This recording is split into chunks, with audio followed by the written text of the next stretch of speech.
Everybody, this is Chase Butice. Hello, everybody. This is Chase Butice. I'm here with Oracle Podcast. This is for June 1st through 9th. Let's see. We're going to do an energetic download first, and then we get into the astrology. And they always intertwine. So it's as I'm recording this, it is raining here in the desert. A very sacred and holy thing, honestly. I kind of think I want to go outside. I'm staring out my window to rain.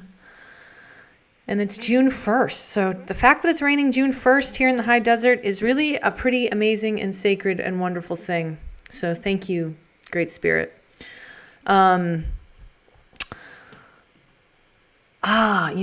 funny. Today I have spent like almost all day thinking about wildness. And I want to talk about that because I really think that the astrology that we have going on right now, not much has changed this week. We have a few things, there's always changes, but there's not like massive changes this week. We're still kind of integrating Saturn going into Aries and it's conjunct Neptune. We also are dealing with Chiron conjunct Venus. We have the Sun conjuncting Mercury in Gemini. And then Mercury will be conjunct Jupiter. Lilith and Pluto are still squared. And, with all of that, there's like a great activation of Aries energy. There's a great activation of Gemini energy happening right now. And what I have been noticing, even with the coaching that I've been doing, I've just noticed a big shift in the motivation of people since Saturn went into Aries. And I've been thinking a lot about Aries energy because it's very connected to wildness. And I've been thinking about wildness in general a lot because, my sister's dog who actually I saved him. He was going to be my dog. It was when I was working at this like spa doing healing work a few years ago. A dog came on the property. He was this probably the most beautiful dog I've ever seen. He's like cream white with blue eyes. He's like a husky mix. And, all the shelters are full in California. So I brought him home. My sister was living with me at the time. We decided to keep him, I named him Ocean just because I liked that name and he had blue eyes. And he was the wildest dog I have ever met in my life, like bar none. And he was 100% part wolf. Like this dog was not a dog, and nothing and no one could own him. It's like if he chose to be with you, he chose to be with you. He also refused to be caged in any way. And he could find his way out of any situation. He was the smartest, most beautiful, regal, powerful. He was literally like a spirit guide because he came into my sister's life when she was going through a really hard time. And he really like took her out of that. I even had a dream during that time where it was like he was kind of this white chariot carrying her up these stairs. And it's kind of what he did for her. But he's a lot of work because he's not easily domesticated. He has to be free and he has to run.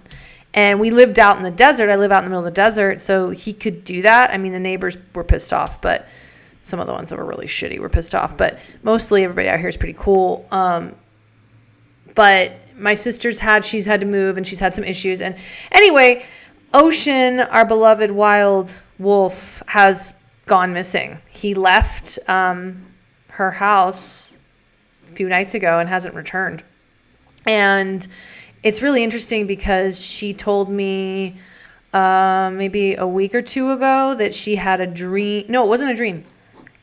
She heard a knock at her door, and her animals heard it too. And there was a black dog outside that was trying to bring Ocean to come and play. And the black dog was at like the same time that there was a knock on her door. And my sister's very attuned to spirits. And then I've been looking up the symbolism of a black dog, and it can be all kinds of things, but a lot of times it's a threshold. It's like a threshold guardian, or like a psychopomp that moves you from one realm to the next.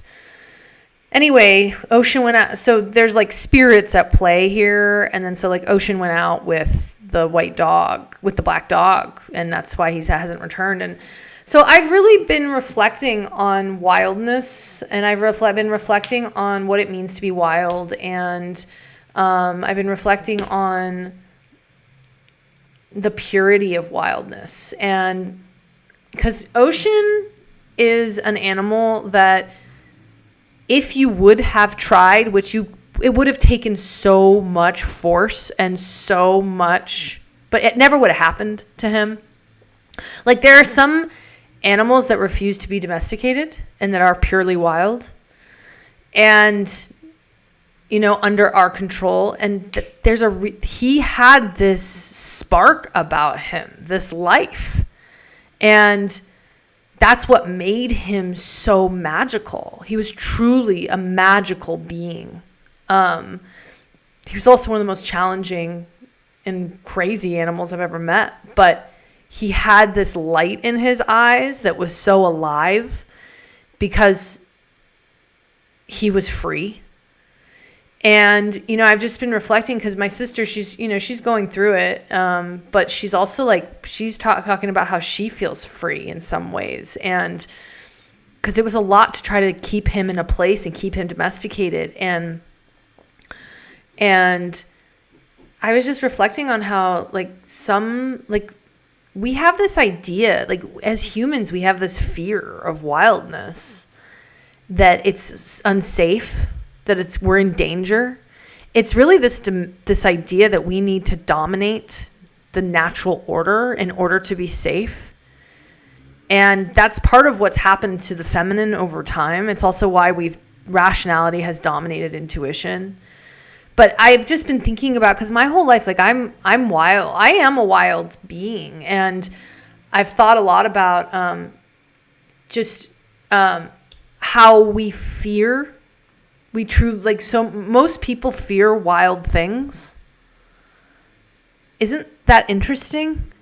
But the wild things are what the pure essence of spirit is made of.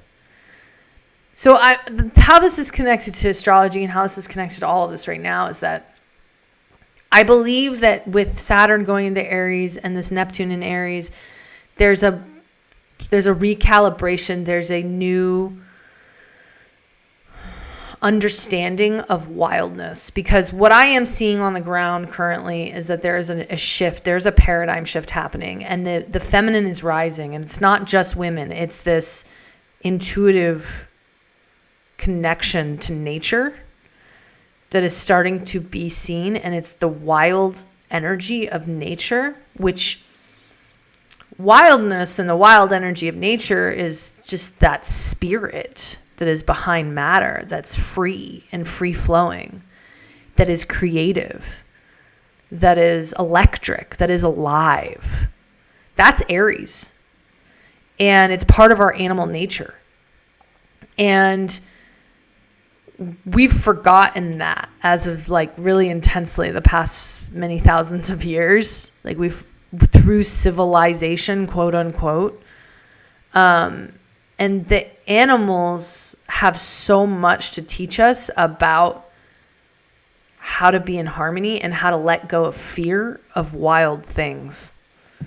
I wrote this today, and I don't know. I'm gonna read it to you guys. Reflections on wildness. One can attempt to control wild things, to domesticate, cage, and conform, to tame a wild spirit, to fit our need for safety. What does tame mean anyway? The things that make us feel safe, to kill the spirit of a living thing. We fear the wild. Some wild things will never be tamed. Their freedom is simply too precious. A life lived electric. I bow to wildness. I worship it. Messy and unruly. The fear and the freedom that lives beneath. To revel in the spirit of God. Wide awake in these living things. And I was just reflecting on my dog that became my sister's dog, Ocean, and how sometimes wild things, like, they prefer their freedom over death, they would rather be free and die than be caged and have their spirit tamed. And I don't know why this, it hits such a chord in me, because I feel the same way. And it's really been, because I am wild, because I've always been somebody that lives by my intuition. And I'm starting to realize as I'm getting more and more and more, because my relationship with my horse is really starting to help me understand wildness in a new way as well. But my whole life, because to be truly wild is to be in alignment with that vital energy force, that vital energy, to be untamed, to be undomesticated, right? To not be in conform, to not conform, right? To form fit, to stay authentic, which is why this era of authenticity, this age of Aquarius, there's this return of wildness. And for me, it's my whole life, I always felt like people were I always felt like I was rejected for my essence. And I'm finally starting to realize, as I'm getting older, that people feared it because it was so raw and it was uncontrollable. And it's really helping me understand my life. And now that we're kind of in this era where things are breaking down in this age of Aquarius and where the feminine is rising, it's finally starting to be celebrated. Wildness is starting to be celebrated. Authenticity is starting to be celebrated. And I just, some wild things will never be tamed. And I don't know why that makes me cry so much. I think it's because there's, for some reason, the taming of wildness, it depresses me more than anything else. Because it's breaking the spirit of something that is holy and pure. And it's the things that we do to ourselves in order to fit in. We domesticate and conform and cage ourselves in order to fit in, and we break ourselves. Yes, somebody broke us down the line. Conformity, blah, blah, blah. But wildness is our natural state.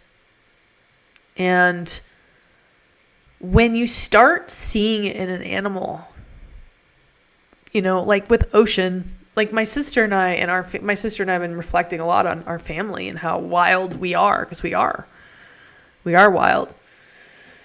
And we allowed him to be that wild creature. Everybody was so angry. He triggered so many people, that animal. How could you let an animal be so wild? How could you let him be so free? He literally was if I just would have told people he's part wolf, maybe they would have fucking understood. You know what I mean? Because that animal was not able to be domesticated. That animal was not able to be trained. He did not want to. And that's the point, is that honoring an animal that doesn't want to be tamed. And, it's I have my puppy, my black puppy. He's a black lab. I don't know. He's black labs, maybe a little bit of pit. And he's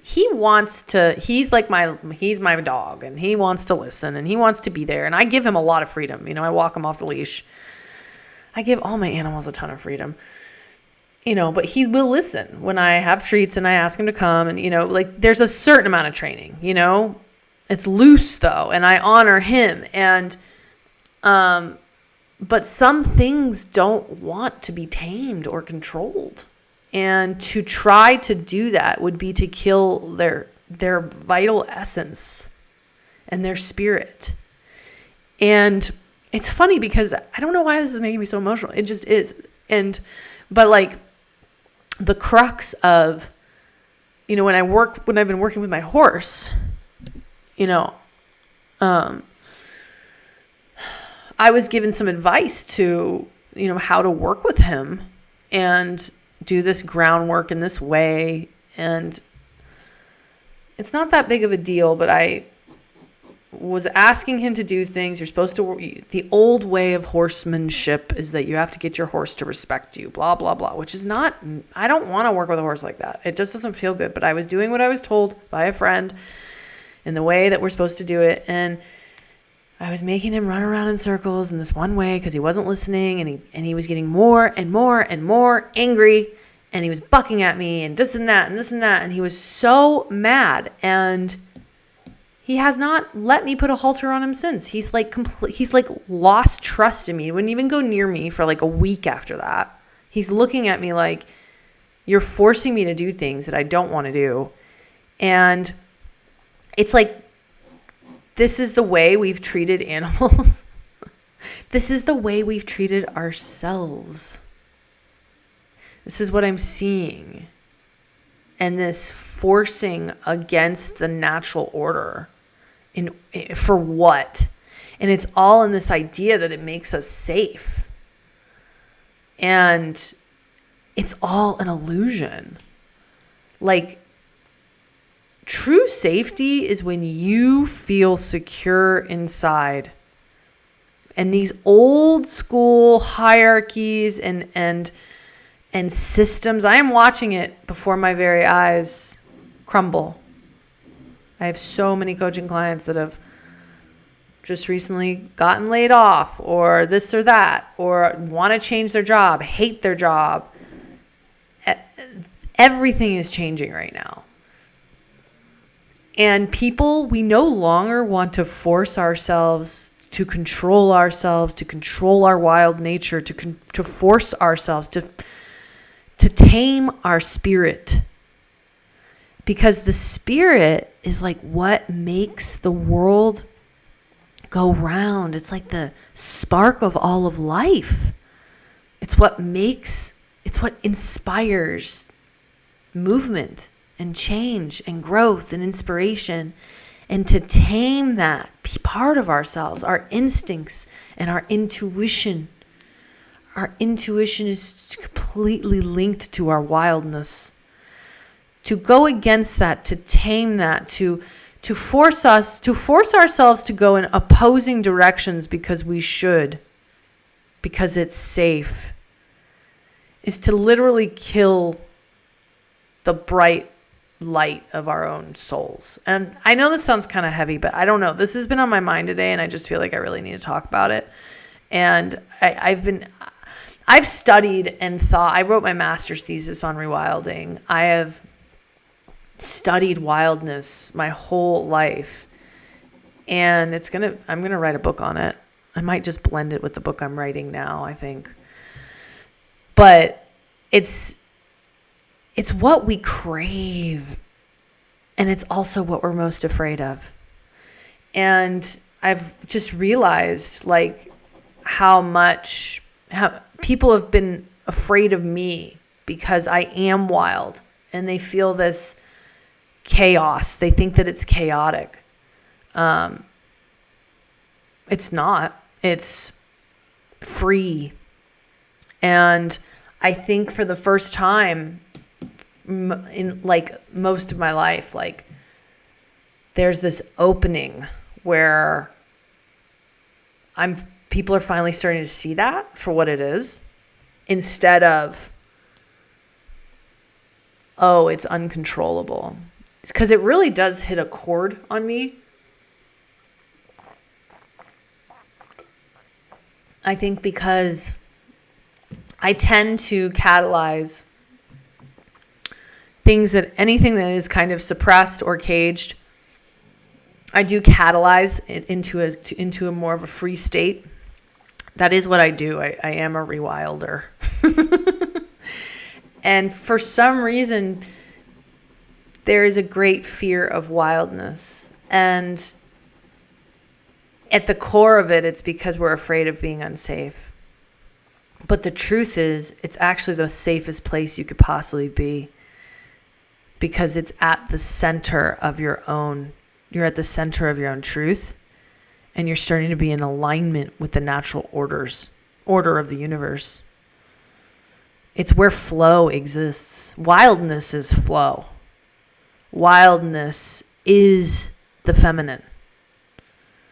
And it's unpredictable, it's mysterious, and it's in alignment with a higher source. So it's just, I just wanted to reflect on all this, and I wanted to connect it to the energy of Aries and what we're seeing. And it's interesting because as I'm recording this, Venus is conjunct Chiron. That only happens once a year. Well, no, it happens during the Venus cycle. Venus takes 180 days to go around, something like that. But no, how long does Venus take? It takes, I forget how long Venus takes to go around the zodiac, but it's still a pretty important aspect. It's, Venus rules self-worth. It rules our relationships, money. Chiron is our wounds, especially our wounds around because since it's in Aries, it's around our vital essence. And, there's two sides to Chiron. It's kind of the side of looking at our wounds. Then there's the other side of healing the wounds. They kind of go together. And I think that's what this episode's about. If I'm really going to be honest about it, I think because I'm obviously crying. So this is a Venus conjunct Chiron episode, and it's about Aries, which is about wildness and the pain of being an outcast because of being wild. And it was so funny. I had this dream last night. I had one of my ex-boyfriends who I love to death and I'll always love. We were on and off for 7 years. Dave. I had a dream about him last night, and I was on the back of this motorcycle. He was so wild. Dave was like the most wild, original, crazy human, and I loved him to death. And I was on the back of this motorcycle with him, and we were looking for a place because both of us could never find a place where we fit in. And we were driving all over. And we ended up finding a place. I found this place that it was on this Greek island inside of this house. And I go inside the house and Prince was there. I don't know. I feel like it's kind of linked because I'm going to Sicily and I feel like I'm going to feel like I belong there. I do. And I'm renting a house and I don't know. Whatever. But my point is, I like to talk about dreams. My point is that it's I think that the wildness has been such a theme for me in my life, and this deep connection, being so intuitive, it's directly linked to being to the wildness and the feminine and the animals and all of it, and the suppression of our nature, the suppression of Mother Nature, the suppression of our inner nature. And as we have all of these planets in Aries right now, we are getting a reboot because the new Earth is kind of starting now. It really, like, a central piece of it has to do with wildness and the veneration of wildness and the veneration of life and what that means and what that looks like. wow, the sun's going down and it's like raining and it's beautiful outside. So yeah, I kind of wanted to just reflect on that today. I also just wanted to celebrate wildness, and I wanted to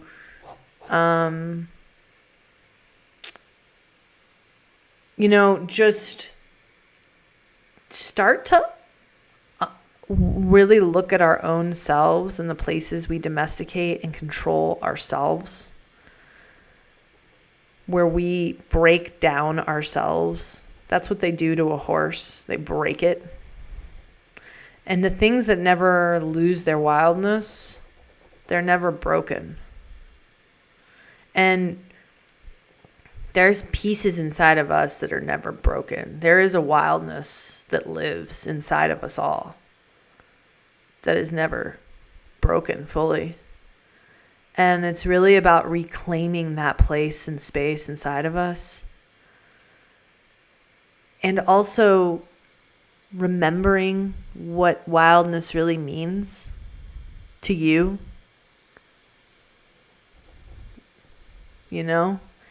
We think of it as like, oh, that person's wild. They don't abide by any rules. Yeah, that was me for many years. I still don't really like rules. I understand, though. I've become much more mature about discipline and structure and how important it is. But, the rules we put on ourselves in order to feel like to fit in, to get approval, to be accepted. And where our soul craves to kind of break free from that conditioning and return to a state that is outside of that cage, where our vital essence lives, that has deep and true inspiration and power, has deep source connection. That is where vital chi lives. It's where nobody is controlled or controllable. So, yeah, that's kind of my message for the week. This is reflections on wildness this week. And the Chiron aspect, the Aries aspects, and then, really letting yourself kind of download whatever information is coming to you. We're in Gemini season right now. There's a lot of ideas, networking, people. I've noticed since Gemini season has come online, there's a lot more movement. There's a lot more people. There's a lot more engaging conversations, a lot more ideas coming forth. Let yourself express those ideas. Let yourself lean into them. That is kind of my weekly update. I kind of did a deep dive into Chiron and my wounds around wildness, but also the power in it today, and the reclamation and the worthiness, the worth. When you start to really reclaim that wildness, it's really when you kind of reclaim yourself from places and spaces that were taken from you. That's when you become more whole. It's when you live in your authenticity. It's when you're truly able to be in your integrity. Okay, no big deal. Just, that's just how it is. This is kind of a heavy episode today, but I love you guys. And have a great week. Okay, bye.